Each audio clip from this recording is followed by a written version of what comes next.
अगर स्टेट की, Indian state की एंटी इन्वायरमेंट और एंटी ह्यूमन पॉलिसी नहीं होती तो ये घटना रुक सकती थी। जैसे कि इन्वायरमेंट इम्पैक्ट असेसमेंट को 2020 में डाइल्यूट किया गया, सोशल इम्पैक्ट असेसमेंट को स्क्रैप कर दिया, फॉरेस्ट कंजर्वेशन एक्ट को अमेंडमेंट कर दिया गया और बायोडाइवर्सिटी लॉ को चेंज कर दिया गया और इको सेंसिटिव जोन के बारे में सरकार की पॉलिसी वो बनी कि जहां जरूरत है वहां कम कर दो, जहां जरूरत है वहां 2 टुकड़े कर दो। जब इस किस्म की पॉलिसी इंडियन पार्लियामेंट से पास हुई हैं और 140 करोड़ लोग उसके पीछे खड़े हैं तो ये डिजास्टर मैन मेड है, इंडियन स्टेट है, sponsored by the world corporate system policy. हमारा जो विकास का मॉडल है उसमें हम लोग पूरा फोकस कर रहे हैं कंक्रीट डेवलपमेंट पे, बड़े बड़े डैम बना लेने ऐसी जगहों पे जहाँ पे ऑलरेडी डेंजरस सिचुएशन है। फिर उसके बाद हमारा एम्स जम्मू खड्ड के अंदर बना देना, हमारा नदी को चौड़ाई को छोटा कर देना रिवर फ्रंट के नाम पे कंक्रीट डाल के, ऐसी कई सारी चीज़ें हमने कर देनी है जिससे डिजास्टर हर एरिया में, सिर्फ आज तो चशोटी में एक एग्जाम्पल है हमारे लिए, बट हर एरिया में होगा। और ये डिजास्टर मैन मेड ही है क्योंकि जब हमें पता है कि वेदर एक्सट्रीम वेदर इवेंट होंगे फिर भी हम लोग रोक नहीं रहे, हम लोग तैयारी नहीं कर रहे कि हाँ यार हम लोग इसके लिए तैयार हो, और हम ऐसी नीति बनाई जा रहे हैं, हम टूरिज्म को बार बार पुश कर रहे हैं और हमारी पूरी इकोनॉमी को टूरिज्म के ऊपर बेस कर रहे हैं, तो ऐसा ही होगा। हम लोगों के पास डेटा ही नहीं है।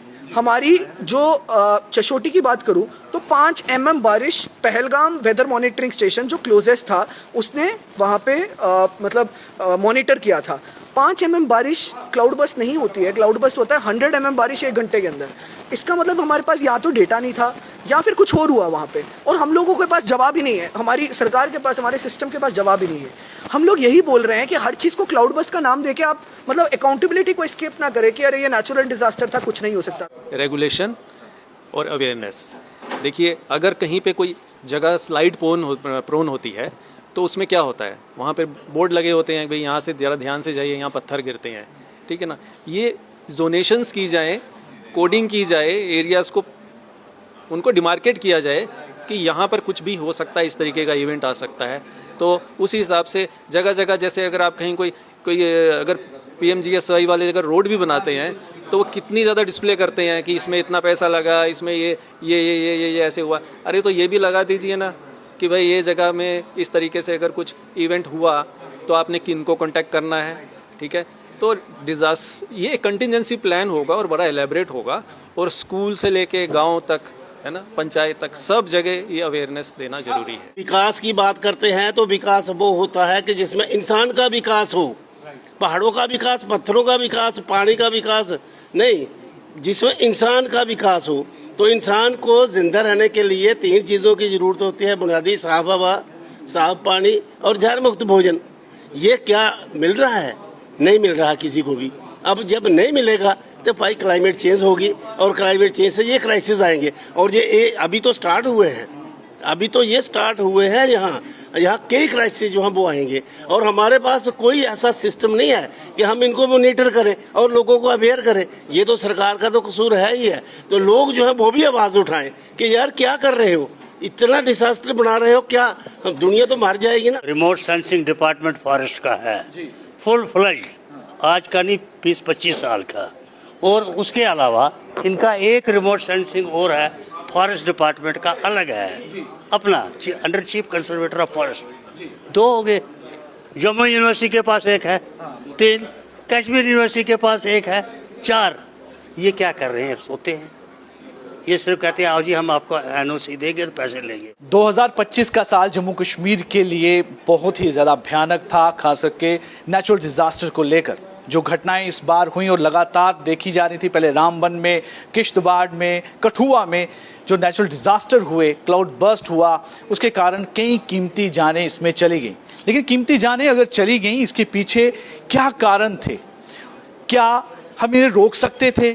और अगर ये घटनाएं हुई हैं, क्या सही में नेचुरल डिजास्टर था या इसमें इंसानी रोल भी था, लोगों का भी रोल था जिन्होंने इस चीज़ को यहाँ पर क्रिएट करने की पूरी कोशिश की? फिलहाल इस पर बातचीत करने के लिए हमारे साथ बहुत ही ज़्यादा गुणी लोग हैं जो इन्वायरमेंट को लेकर बड़ी अच्छी समझ रखते हैं, और क्लाइमेट फ्रंट जम्मू और उनके साथ बहुत सारे और भी ऑर्गेनाइजेशंस यहाँ पर इकट्ठे हैं। ये सभी अलग अलग ऑर्गेनाइजेशन से वाबस्ता हैं, लेकिन फोकस इनका क्लाइमेट को लेकर ही है। मैं सर से बात करना चाहूँगा। सबसे पहले इनसे पूछूंगा कि जो घटना हुई है, नेचुरल डिजास्टर के बारे में तो कहते हैं कि प्राकृतिक आपदा है, लेकिन इसमें इंसानी रोल कितना रहा, ये जो घटना हुई उसके बारे में जानो। दो सेंटेंसेस में इसमें वर्ल्ड कॉरपोरेट सिस्टम और इंडियन स्टेट, उसका फुल रोल है इन चीज़ों को मैन्युफैक्चर करने में। और अगर स्टेट की, इंडियन स्टेट की एंटी इन्वायरमेंट और एंटी ह्यूमन पॉलिसी नहीं होती तो ये घटना रुक सकती थी। जैसे कि इन्वायरमेंट इम्पैक्ट असेसमेंट को 2020 में डाइल्यूट किया गया, सोशल इम्पैक्ट असेसमेंट को स्क्रैप कर दिया गया, ये अपना एग्रीकल्चर जो है, अपना एग्रीकल्चर ये जो है अपना फॉरेस्ट कंजर्वेशन एक्ट को अमेंडमेंट कर दिया गया, और बायोडाइवर्सिटी लॉ को चेंज कर दिया गया, और इको सेंसिटिव जोन के बारे में सरकार की पॉलिसी वो बनी कि जहां जरूरत है वहां कम कर दो, जहां जरूरत है वहां 2 टुकड़े कर दो। जब इस किस्म की पॉलिसी इंडियन पार्लियामेंट से पास हुई हैं और 140 करोड़ लोग उसके पीछे खड़े हैं, तो ये डिजास्टर मैन मेड है, इंडियन स्टेट है, sponsored by the world corporate system policies.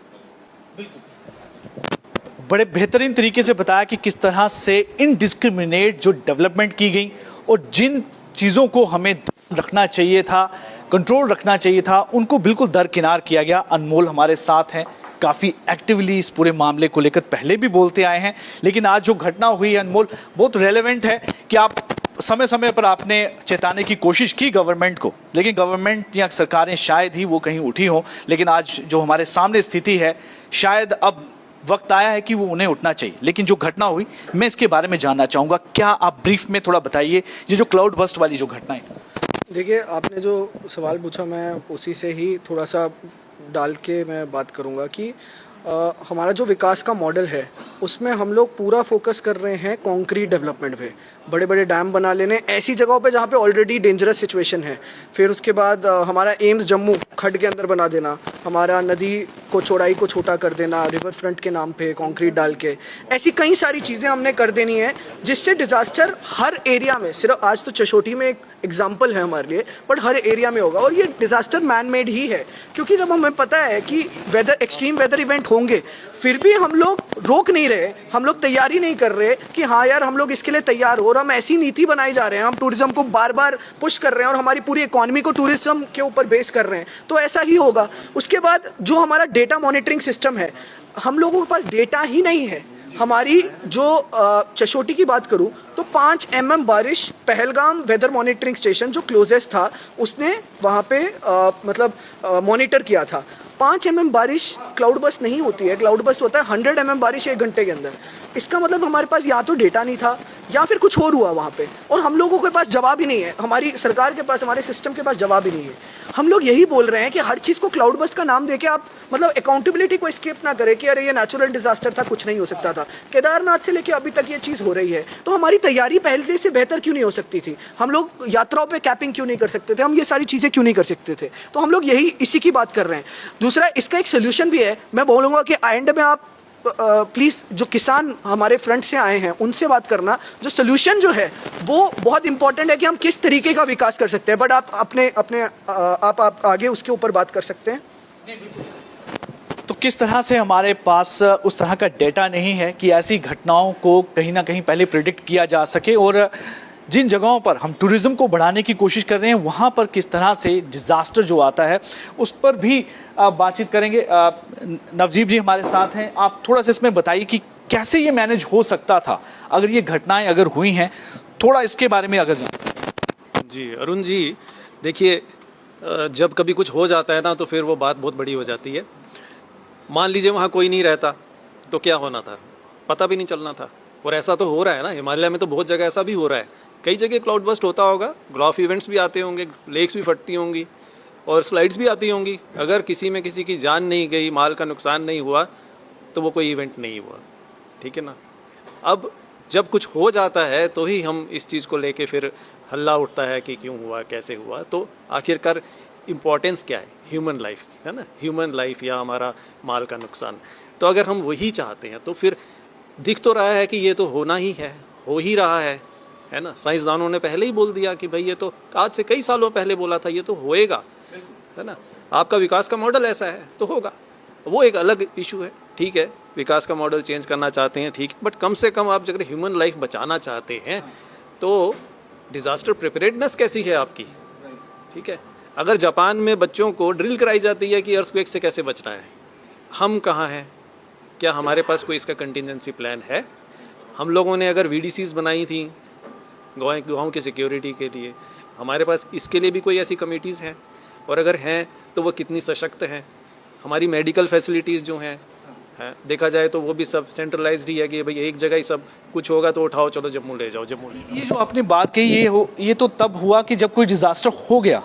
मैं आपसे ये पूछना चाहता हूँ कि ये जो हमारे रिलीजियस टूरिज्म है, रिलीजियस पिलग्रिमेजेस हैं, ये तो नहीं रुकेंगी। ये जो ये जगह है वहाँ लोग जाएंगे। अभी फिलहाल बहुत बड़ा इस समय वहाँ पर घटना हुई है। आगे से हम क्या तैयारी कर सकते हैं कि वहाँ पर कुछ ऐसी चीज़ें हो जिसे हम प्रेडिक्ट कर सकें, क्योंकि मौसम ख़राब होता रहता है। अभी मौसम ही हमारा यहाँ का ऐसा है। क्या चीज़ें की जा सकती हैं कि शायद हम पहले से कुछ वहाँ पर लोगों को अलर्ट कर सकें? रेगुलेशन और अवेयरनेस। देखिए, अगर कहीं पे कोई जगह स्लाइड प्रोन होती है तो उसमें क्या होता है, वहाँ पे बोर्ड लगे होते हैं भाई यहाँ से ज़रा ध्यान से जाइए, यहाँ पत्थर गिरते हैं। ठीक है ना, ये जोनेशंस की जाए, कोडिंग की जाए, एरियाज़ को उनको डिमार्केट किया जाए कि यहाँ पर कुछ भी हो सकता है, इस तरीके का इवेंट आ सकता है। तो उसी हिसाब से जगह जगह, जैसे अगर आप कहीं कोई अगर PMGSY वाले अगर रोड भी बनाते हैं तो वो कितनी ज़्यादा डिस्प्ले करते हैं कि इसमें इतना पैसा लगा, इसमें ये ऐसे हुआ। अरे तो ये भी लगा दीजिए ना कि भाई ये जगह में इस तरीके से अगर कुछ इवेंट हुआ तो आपने किन को कॉन्टैक्ट करना है। ठीक है, तो ये कंटिजेंसी प्लान होगा और बड़ा एलेबरेट होगा, और स्कूल से लेके गांव तक, है ना, पंचायत तक, सब जगह ये अवेयरनेस देना जरूरी है। अब मैं आपसे जानना, अनमोल मुझे बताएं, जो भी आप में से बताना चाहेगा, आजकल के समय में जो एडवांसमेंट इतनी आ चुकी है, कौन सी ऐसी यहाँ पर इक्विपमेंट्स हैं जो बड़े बेनिफिशियल हैं, जो कोई और कहीं पे इस्तेमाल किए जा रहे हैं, चाहे हम किसी और भी कंट्री की जिक्र करें या किसी और स्टेट की अगर जिक्र करें, जो वहाँ पर सही मायने में उसका इस्तेमाल किया जा रहा है, जो बड़े बेनिफिशियल हो सकता है, लेकिन जम्मू कश्मीर में नहीं है? क्या आप में से अगर कोई इसमें बताएगा कोई ऐसी चीज़? सर अभी बात ही कर रहे थे एनवायरमेंटल सेटेलाइट्स, मेरे हिसाब से सर उसके ऊपर ज़्यादा बेहतर बता पाएंगे। मैं बोलूँगा कि देखिए, वेदर मॉनिटरिंग स्टेशंस को डिसेंट्रलाइज करें और डेंसिटी बढ़ाई जाए। क्रिटिकल एरियाज में वेदर मॉनिटरिंग स्टेशंस हो और ग्रैन्युअल डिटेल्स जैसे कि प्रेसिपिटेशन, वहाँ का एटमॉस्फेरिक प्रेशर, जब हम लोगों को ये सारी चीज़ें पता होंगी और AI मॉडलिंग, जो हमारे पास AI टेक्नोलॉजी है, उससे मॉडल हम तैयार कर सके कि यार ये चीज़ें ये क्रिएट कर सकती हैं, तो शायद हम लोगों की अर्ली वार्निंग सिस्टम और बेहतर हो पाए, जो USA वगैरह और बाकी देशों में होता है। बाकी सर सैटेलाइट के ऊपर बात करेंगे। इसमें ड्रोन्स का भी यूज़ किया हाँ। Early warning. ये जो इन्वायरमेंट का वेदरिंग रिपोर्टिंग है ना, वो दुनिया में सबसे बड़ा जो है वो इस वक्त कॉपरनिकस क्लाइमेट चेंज वालों का है। कॉपरनिकस क्लाइमेट चेंज सबसे बेस्ट, वो बिल्कुल टू द एग्जैक्ट पॉइंट देता है, और जहाँ तक आपके इंडिया की पोल्यूशन और विंड की स्पीड और विंड का ट्रेंड, ये सब बताता है। इसका मतलब जब हम उन शोबाजी केस में लगे हुए हैं कि चंद्रयान जाएंगे, मंगलयान जाएंगे, तो ये लोगों को बचाने के लिए और एनवायरनमेंट को रेगुलेट करने के लिए, उसकी इन्फॉर्मेशन लेने के लिए हम वहाँ उसको छोड़ देते हैं तीसरे नंबर पर या चौथे नंबर पर। एक बात, और जब क्लाइमेट अगर वार्म अप होगी तो सबसे पहले जो डेंजर आएगा वो आएगा पीने के पानी का और फूड क्राइसिस का। वो फूड क्राइसिस जो है वो उस पर कोई आदमी नहीं है जिसने चाय नहीं पी, दूध नहीं पिया या सुबह से ब्रेकफास्ट करके नहीं आया होगा। ये जब फूड क्राइसिस आएगा तो ये सब चीज़ें जो हैं आपसे लुप्त होती जाएंगी और महंगी होती जाएंगी, क्योंकि क्लाइमेट क्राइसिस है। इस पर एग्रीकल्चर में ये बात करेंगे कि कितना मक्के का नुकसान हुआ और कितना वहाँ पैडी का नुकसान हुआ है। जहाँ थोड़ा सा इसके बारे में बताएं, इससे क्लाइमेटिक चेंज के चलते नुकसान। तो अरुण जी, आपके माध्यम से हम मैसेज जो है वो समाज को देना चाहते हैं कि हमारा जो सिस्टम इस वक्त चल रहा है ना, मैं खेतीबाड़ी से संबंधित हूँ ज़्यादा, तो हमारी खेतीबाड़ी जो है वो किस लहजे से चल रही है और क्लाइमेट का इफेक्ट जो है क्या हो रहा है इस पर। अभी ये जो घटना हुई तो हम सारे कह रहे हैं ये क्लाइमेट का इफेक्ट है, तो क्लाइमेट क्यों ख़राब हुई, कैसे ख़राब हुई, किसने की। ये कहते हैं ना कि ये नेचुरल डिसास्टर है, तो हम कह रहे हैं ये नेचुरल डिजास्टर नहीं है, ये सरकारों का बना हुआ ताना बाना है। उसी की वजह से ये क्लाइमेट क्राइसिस है। और इस क्राइसिस को अगर ठीक करना है ना, तो मैं तो यही कहूँगा कि पहले खेती बाड़ी के बारे में सोचो भाई, हमारा सिस्टम जो है वो कहाँ जाए। हम विकास की बात करते हैं तो विकास वो होता है कि जिसमें इंसान का विकास हो, पहाड़ों का विकास, पत्थरों का विकास, पानी का विकास नहीं, जिसमें इंसान का विकास हो। तो इंसान को जिंदा रहने के लिए 3 चीज़ों की ज़रूरत होती है बुनियादी, साफ हवा, साफ पानी और जहर मुक्त भोजन। ये क्या मिल रहा है? नहीं मिल रहा किसी को भी। अब जब नहीं मिलेगा तो भाई क्लाइमेट चेंज होगी और क्लाइमेट चेंज से ये क्राइसिस आएंगे। और ये अभी तो स्टार्ट हुए हैं, अभी तो ये स्टार्ट हुए हैं। यहाँ कई क्राइसिस जो हैं वो आएंगे और हमारे पास कोई ऐसा सिस्टम नहीं है कि हम इनको मॉनिटर करें और लोगों को अवेयर करें। ये तो सरकार का तो कसूर है ही है। तो लोग जो है वो भी आवाज़ उठाएं कि यार क्या कर रहे हो, इतना डिजास्टर बना रहे हो, क्या दुनिया तो मर जाएगी ना, इंसान मर जाएगा। जब इंसान को मारना ही है तो सीधा और तरीके से मारो यार। बिल्कुल। देखिए शुरुआत है सर, कंक्लूडिंग वर्ड आपसे लूंगा मैं इसके कि शुरुआत इन्होंने कहा कि हो गई है, बाकी जगह तो काफी चल रहा है, लेकिन अब भी संभलने का वक्त हो सकता है। अगर हम संभलना चाहें क्या हो सकता है फाइनल? देखिए अनमोल जी ने भी हमारे जो कहा कि सैटेलाइट, इनके पास रिमोट सेंसिंग डिपार्टमेंट फॉरेस्ट का है, फुल फ्लेज, आज का नहीं 20-25 साल का।